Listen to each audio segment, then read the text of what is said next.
अगर jail camp party vote कटवा है तो पूरा आजसू यहाँ क्यों उतरा हुआ है, पूरा बीजेपी क्यों उतरा हुआ है, कितने पूर्व मुख्यमंत्री पूर्व मंत्री यहाँ उतरे हुए हैं, जेएमएम का पूरा कुनबा उतरा हुआ है, हेमंत सोरेन उतरे हुए हैं, कल्पना सोरेन उतरी हुई है। यहाँ पे पूरा बीजेपी पूरा जेएमएम का जितना अलायंस है इंडिया और एनडीए सब यहाँ पे उतरे हुए। क्यों? सिर्फ और सिर्फ जेल कैंप से मुकाबला करने के लिए। क्यों? क्योंकि जेल कैंप के पास इतनी बड़ी टीम है, इतनी बड़ी कार्यकर्ताओं के समर्पित कार्यकर्ताओं की फौज है कि एक एक बूथ, एक एक परिवार और एक एक व्यक्ति से जेल कैंप के नेता और कार्यकर्ता डायरेक्ट कनेक्ट कर रहे हैं। डायरेक्ट जीतने के लिए दिल जीतना पहली सीढ़ी है। पहली सीढ़ी हम लोग हासिल कर चुके हैं।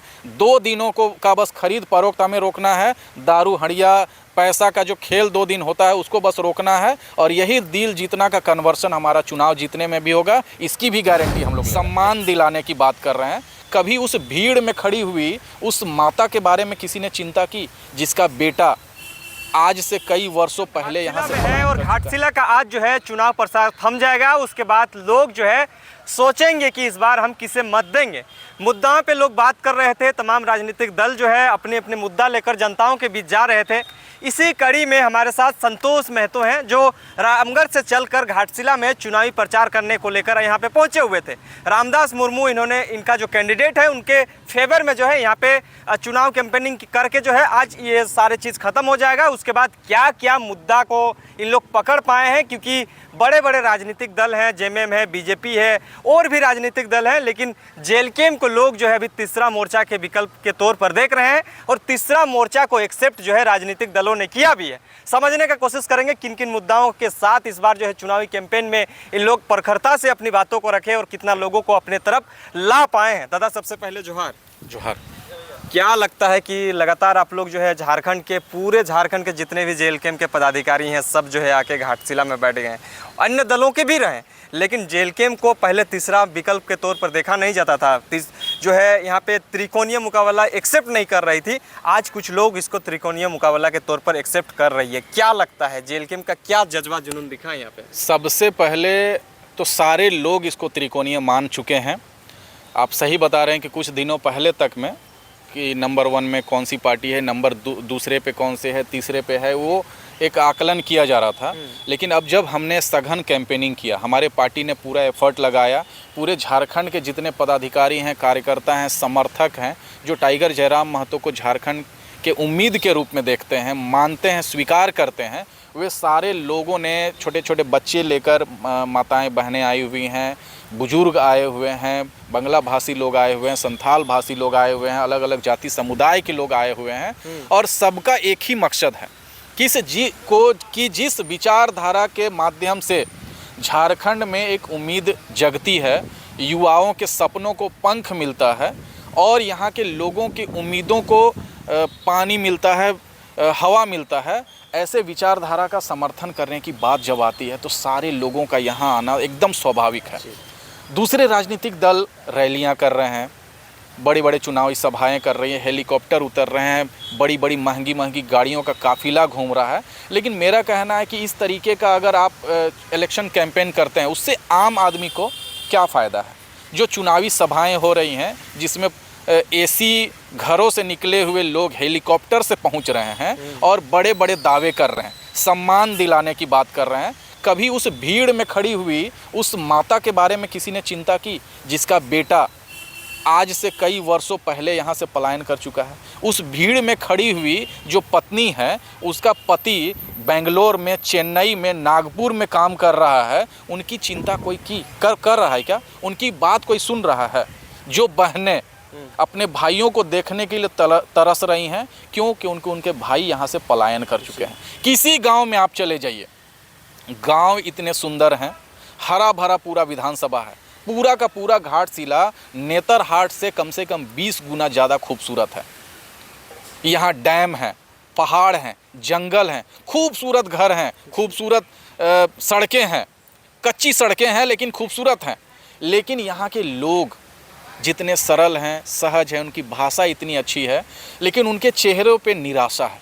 निराशा किस बात की है? कि उनके घर का बेटा, भाई, पति, पिता उनके साथ नहीं रहता। पेट चलाने के लिए, आजीविका चलाने के लिए वो लोग बड़े बड़े शहरों में दिहाड़ी का काम करते हैं, मजदूरी का काम करते हैं और वहाँ से पैसा इनको भेजते हैं। अब एक परिवार जिसका अपना संतान, जिसका अपना घर का मुखिया उनके साथ नहीं रहता है, आप खुशी की उम्मीद कर सकते हैं क्या? नहीं। हर बार जब घाटशिला की बात आएगी तो यूरेनियम का खदान का जिक्र होने लगेगा, हिंदुस्तान कॉपर लिमिटेड का बात होने लगेगा, खनिज का बात होने लगेगा। अरे भाई, यहाँ के जंगलों को काट के, यहाँ के पहाड़ों को खोद के, यहाँ के नदियों से सोना निकाल के आप कब तक बेचेंगे? बेच के ही आपका परिवार कब तक चलेगा? आपको मैं बताना चाहता हूँ, आपके चैनल के माध्यम से बताना चाहता हूँ कि घाटशिला विधानसभा के गांव इतने खूबसूरत हैं कि अगर गांव के एंट्री पे 20 रुपये का टिकट लगा दिया जाए ना, तो टूरिस्ट यहाँ पे 20 रुपये का टिकट लेंगे और इन गाँव को देखेंगे। इतने सुंदर गाँव हैं, घरों में सुंदर कलाकारी किया हुआ है, यहाँ के लोग इतने सुलझे हुए हैं, आप जब इनके पास जाते हैं तो गर्मजोशी से वो स्वागत करते हैं। इतना सुंदर पूरा घाटशिला विधानसभा है। क्या टूरिज्म का डेवलपमेंट यहाँ नहीं किया जा सकता था? क्या यहाँ पे ही यहाँ के युवा यहीं पे कार्यरत होकर स्वरोजगार करके क्या अपने परिवार का भरण पोषण नहीं कर सकते थे? हमें तो आश्चर्य होता है कि 25 साल में जो जेएमएम रहा, कभी बीजेपी रहा, उन लोगों ने किया क्या? किस सरकारी योजना का इम्प्लीमेंटेशन के लिए उन्होंने मेहनत किया? किस गांव को डेवलप करने के लिए उन्होंने मेहनत किया? सारे गांव की स्थिति एक है, सारे परिवारों की स्थिति है, सभी लोग यहाँ पलायन का दंश झेल रहे हैं। स्कूलों की स्थिति खासकर कहना चाहता हूँ कि जो स्कूल की स्थिति है, बच्चे स्कूल नहीं जा पा रहे हैं, शिक्षक नहीं है, स्कूलों का भवन जर्जर हो चुका है। ये बदहाली, ये तंगहाली और ये दंश घाटशिला विधानसभा झेल रहा है। अच्छा, एक चीज़ बताइए, यहाँ पे जो बड़े बड़े राजनीतिक दल हैं, आपने जिक्र किया कि हेलीकॉप्टर से उतर रहे हैं, आपके सुप्रीमो साहब तो पैदल मार्च कर रहे हैं, तो कैसे लोग आपकी तरफ अट्रैक्ट होंगे? लोग तो हेलीकॉप्टर देखने जाते हैं, भीड़ हो जाती है। आप लोग जब गांव-गांव में घूम रहे हैं, पैदल मार्च कर रहे हैं, तो क्या लगता है कि घाटशिला में भी वही जनसैलाब उमड़ता है जिस तरह से जो है अदर जगह पे आप लोग, जैसे रामगढ़, हजारीबाग, रांची, ऑल ओवर जगह पे, तो ये घाटशिला एक पिछड़ा हुआ महसूस करता है? हमेशा लोग कहते हैं घाटशिला पिछड़ेपन का शिकार बना हुआ है, और ये 25 सालों की झारखंड की दशा और दिशा को देखें तो सत्ता नेता सब बदल गए, लेकिन घाटशिला की तस्वीर नहीं बदली। जयराम महतो के आने से, जेलकिम के आने से क्या ऐसा परिवर्तन होगा? आपको क्या लगा? ये चीज़ें आप समझ पा रहे हैं और ये चीज़ें आप बता पा रहे हैं क्योंकि आप यहाँ घूम रहे हैं, आप अपनी आँखों से देख रहे हैं, आपके कैमरे से देख रहे हैं, आपकी टीम के साथ आप अलग अलग गाँवों में घूम रहे हैं। आपने खुद भी ये महसूस किया है कि यहाँ पिछड़ापन है, और आज भी घाटशिला विधानसभा अन्य विधानसभाओं की तुलना में कई वर्ष पीछे चल रहा है। विकास के मापदंडों पे घाटशिला अलग अलग जगहों पे पिछड़ा हुआ दिखाई देता है। ये आप भी स्वीकार करते हैं, तमाम चैनल के लोग स्वीकार करते हैं, और जो यहाँ पे ग्राउंड में वर्क कर रहे हैं, जो गाँव में घूम रहे हैं, जो मोहल्लों में घूम रहे हैं, टोलों में घूम रहे हैं, जो आम आदमी से मिल रहे हैं, जुड़ रहे हैं, उनका दुख दर्द सुन रहे हैं, वो सभी लोग इस बात को स्वीकार करते हैं कि घाटशिला का विकास 25 सालों में और बेहतर किया जा सकता था, और कई तरीके से और कई लेवल पे इस विधानसभा का डेवलपमेंट किया जा सकता था, लेकिन इस पर कोई वर्कआउट नहीं किया गया है, कोई मेहनत नहीं किया गया है। अगर घाटशिला विधानसभा के किसी एक क्षेत्र में या किसी एक योजना के सेगमेंट में भी अगर काम किया जाता तो घाटशिला का मतलब डेवलपमेंट किया जा सकता था। लेकिन एक चीज़ ये भी कहा जा रहा है कि जेलकेम को हमेशा भटकटुआ के नज़र से क्यों लोग देखते हैं? जब आप लोग यहाँ पे धमक रखी तो कुछ चीज़ें जो है ऐसा हुआ कि पहले जो एक्टिविटी चल रहा था उसमें थोड़ा सा निराशाजनक मिला, क्योंकि कुछ ऐसे जगह आदिवासी आज तक जो घाटशिला विधानसभा में होता आया था, 2-4 यहाँ बड़े ग्राउंड पे मुख्यमंत्री का या सरकार के बड़े नेताओं का चुनावी सभा हो जाता था, चुनाव खत्म हो जाता था। अगर जेएलकेएम पार्टी वोट कटवा है तो पूरा आजसू यहाँ क्यों उतरा हुआ है, पूरा बीजेपी क्यों उतरा हुआ है, कितने पूर्व मुख्यमंत्री, पूर्व मंत्री यहाँ उतरे हुए हैं, जेएमएम का पूरा कुनबा उतरा हुआ है, हेमंत सोरेन उतरे हुए हैं, कल्पना सोरेन उतरी हुई है यहाँ पे, पूरा बीजेपी, पूरा जेएमएम का जितना अलायंस है, इंडिया और एनडीए, सब यहाँ पे उतरे हुए। क्यों? सिर्फ और सिर्फ जेएलकेएम से मुकाबला करने के लिए। क्यों? क्योंकि जेएलकेएम के पास इतनी बड़ी टीम है, इतनी बड़ी कार्यकर्ताओं के, समर्पित कार्यकर्ताओं की फौज है कि एक एक बूथ, एक एक परिवार और एक एक व्यक्ति से जेएलकेएम के नेता और कार्यकर्ता डायरेक्ट कनेक्ट कर रहे हैं। और एक चीज़ और बता दें, इस चुनाव में परिणाम क्या आएगा, कौन जीतेगा कौन हारेगा, ये तो 14 तारीख को पता चलेगा। लेकिन अभी अगर आप ग्राउंड सर्वे कर लें तो दिल जीतने की बात है, तो JLKM यहाँ के लोगों का दिल जीत चुका है और चुनाव जीतने के लिए दिल जीतना पहली सीढ़ी है।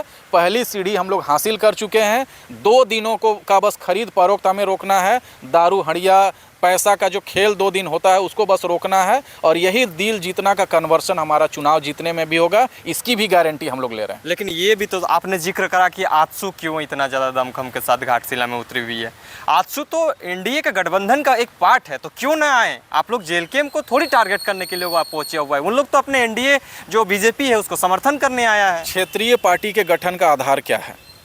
अगर आप झारखंड नामधारी पार्टी हैं और आप राष्ट्रीय पार्टियों के साथ में जोंक की टाइप से चिपके हुए हैं और आप उनके धन से, उनके स्ट्रेटेजी से, उनके चुनावी मुद्दों के आधार पे आप काम कर रहे हैं, तो क्षेत्रीय लोग आपको क्यों वोट दें? आप क्षेत्रीय लोगों का जो मुद्दा है, जो समस्याएं है, उसकी बात तो कभी विधानसभा में आप करते नहीं हैं। यहाँ के लोग पलायन को क्यों विवश हैं? यहाँ के लोगों को रोजगार क्यों नहीं नसीब है? यहाँ अच्छी शिक्षा क्यों हासिल नहीं है? स्वास्थ्य सुविधाओं के लिए आज भी या तो रांची या टाटा या फिर भेल्लोर और दूसरे शहरों में जाने के लिए घाटशिला के लोग क्यों विवश हैं?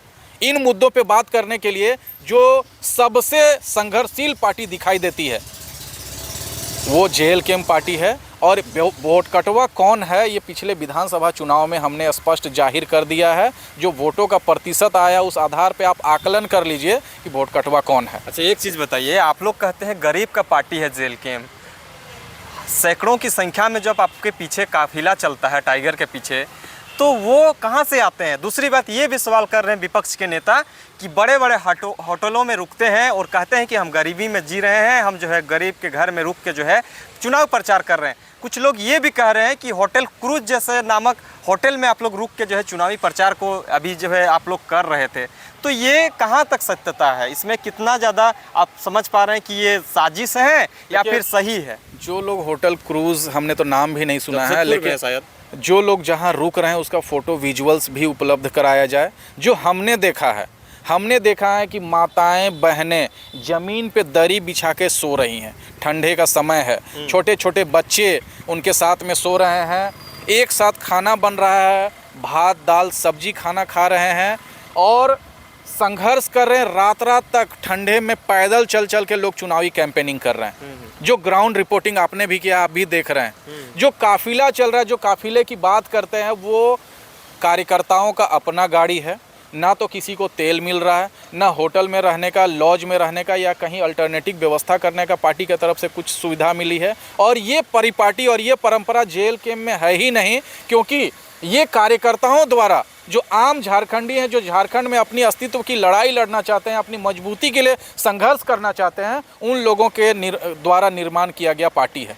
सबके सहयोग से पार्टी चलती है। चुनावी कैंपेनिंग भी सबके सहयोग से चल रही है। और सबसे सुखद पक्ष क्या है कि जहां दूसरे पार्टियों को बूथ तक कैंपेनिंग करने के लिए कार्यकर्ता नहीं मिल रहे हैं, बूथ में खड़े होने के लिए बूथ कमेटी के लोग नहीं मिल पा रहे हैं, हमारे पार्टी में एक एक बूथ में टोलियां घूम रही हैं।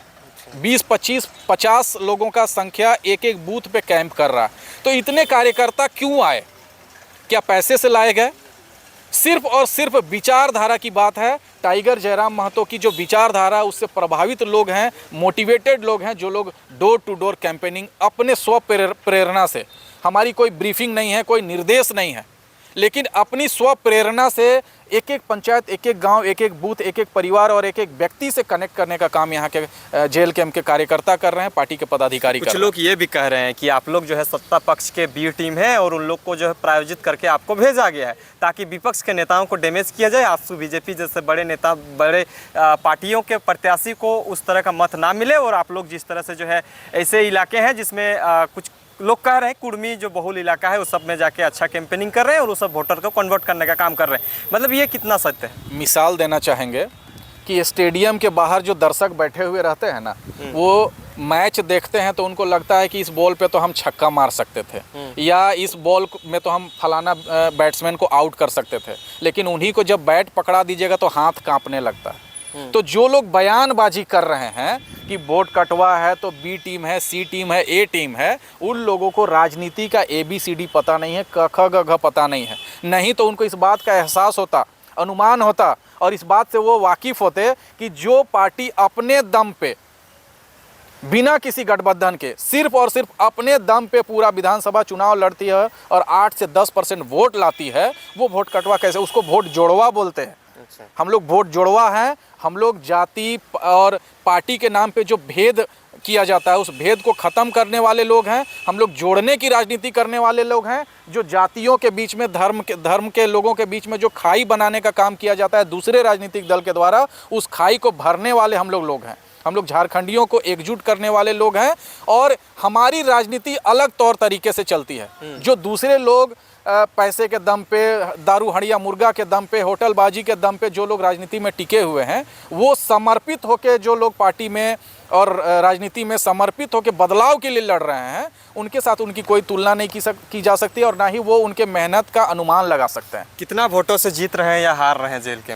देखिए, अभी हमने थोड़ी देर पहले भी कहा कि हमने लोगों का दिल जीता है और चुनाव भी वही जीतता है जो लोगों का दिल जीतता है। तो हम लोग चुनाव जीत रहे हैं। हमने यहाँ के 100% लोगों से अपने आप को कनेक्ट करने का, हाँ बिल्कुल, हम लोग जीत के करीब हैं। लेकिन हाँ, अल्टीमेटली जनता का आशीर्वाद किसके तरफ जाता है ये चुनाव परिणाम के बाद स्वतः स्पष्ट हो जाएगा। क्या देखने को मिला? टाइगर जब यहाँ पे सभा तो नहीं कर रहे थे, जो है लोगों के साथ मेल मिलाप कर रहे थे, तो लगा कि घाटशिला में भी टाइगर का कुछ क्रेज़ है। हमने भी देखा, लेकिन आप क्या समझ पाए? क्योंकि आप अलग जगह कैंपेनिंग कर रहे थे, टाइगर अलग जगह कैंपेनिंग कर रहे थे, अलग अलग नेता आप लोग अलग अलग जगह कैंपेनिंग कर रहे थे। तो जयराम महतो के नाम से क्या वाकई भीड़ उमड़ रही है? उनके विचार से जो लोग प्रभावित हैं, उनके विचार से लोग जुड़ रहे हैं, घाटशिला वासी? आपको समझ आया? देखिए, हम लोग कोई भी बयान देते हैं तो कोई पॉलिटिकल लीडर के तौर पे हम लोग बयान नहीं देते हैं। हम लोग अपने आप को पॉलिटिकल एक्टिविस्ट मानते हैं जो कि राजनीति में कुछ बदलाव की उम्मीद के लिए संघर्ष कर रहे हैं। एकदम ईमानदारी से कहना चाहूँगा कि किसी भी गांव में जब हम पैम्पलेट लेके पहुंच रहे हैं, टाइगर जयराम महतो की बात कर रहे हैं, तो जो आगे की बात है वो बच्चे बता रहे हैं। बच्चे खुद से एक्सेप्ट कर रहे हैं कि हम लोग टाइगर के फैन हैं। महिलाएं खुद से एक्सेप्ट कर रही हैं कि हम लोग उनको बोलते हुए पसंद करते हैं। उनके वो जो मुद्दा बेबाकी से उठाते हैं, उन मुद्दों को हम लोग पसंद करते हैं। तो हमें आगे का बात जो है बोलने का ज़रूरत नहीं पड़ता है। जो विस्थापित लोगों के लिए संघर्ष कर रहे हैं, जो मुआवजा दिलाने की बात हो रही है, जो स्थानीय नीति की बात हो रही है, नियोजन नीति की बात हो रही है, विधानसभा में यहाँ झारखंड के लोगों की चिंता हो रही है, यहाँ के झारखंडियों को मजबूत करने की बात हो रही है, ये तमाम सोशल प्लेटफॉर्म पे, प्रिंट मीडिया पे, इलेक्ट्रॉनिक मीडिया पे आम जनता तक पहुँच रहा है। तो हम लोग सिर्फ जिक्र कर रहे हैं कि हम लोग जेल कैंप से आए हुए हैं और इतना गर्मजोशी से यहाँ के लोग हमारा स्वागत कर रहे हैं कि हमें यह महसूस हो जाता है कि टाइगर जयराम महतो अब लोगों के दिलों में बसने लगे हैं। लोग उनको झारखंड का मसीहा के तौर पे स्वीकार करते हैं, मानते हैं। और इन लोगों को अगर उम्मीद है किसी नेता पे, राजनीति के माध्यम से अगर कोई नेता बदलाव ला सकता है या आम जनजीवन को दुरुस्त कर सकता है, आम लोगों के समस्याओं के लिए लड़ सकता है, तो इकलौते उम्मीद टाइगर जयराम महतो दिखाई देते हैं। ये हर एक चुनावी दौरे पे, हर एक चुनावी सभा में, नुक्कड़ सभा में ये एकदम बात खुल के निकल के आ रहा है हमारे पास। बहुत बहुत धन्यवाद संतोष दा। तमाम चीज़ों की जानकारी के लिए बने रहें, देखते रहिए। निष्कर्ष 14 तारीख को निकल जाएगा, क्योंकि आज चुनाव प्रचार थम जाएगा। उसके बाद 11 तारीख को यहाँ पे पोलिंग होनी है। उसके बाद जो है 14 तारीख को जो इन्होंने जनता का दिल जीता है, वो कितना इनके फेवर में आते हैं, ये देखना बेहद ज़रूरी है। तमाम चीज़ों के लिए बने रहें, देखते रहिए। जोहार, नमस्कार।